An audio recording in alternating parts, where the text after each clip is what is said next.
moi, j'ai pas envie de raconter l'histoire parce que les artistes vivent d'ordre et c'est bien que vous achetiez le livre. Si on raconte et pas l'acheter, c'est dommage. Donc achetez le livre, ça c'est important. Ne prêtez jamais les livres, il ne faut jamais prêter les bouquins. Il faut mettre l'eau à la bouche à ses amis et il faut leur dire maintenant on va acheter le livre. Donc non mais c'est vraiment important, c'est vraiment important. Et dans ce livre, moi je vais vous dire juste ce que j'y ai trouvé.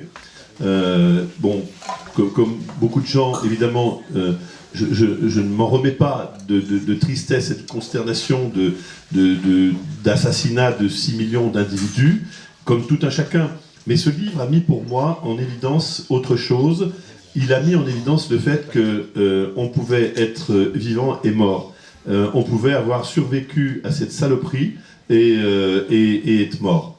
Et ça m'a traversé parce que c'est écrit sans larmes, c'est écrit sans description. On n'est pas à Ravensbrück, on n'est pas, mais on est juste dans la vie, dans les années 2000 et on sent encore.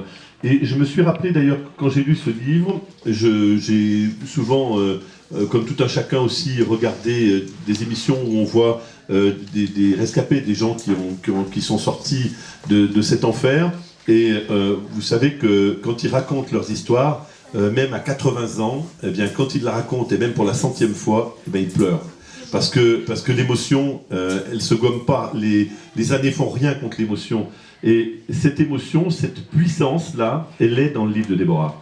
Et moi, je lui sais gré, je lui tire vraiment un chapeau très très bas pour ce magnifique, magnifique, magnifique livre.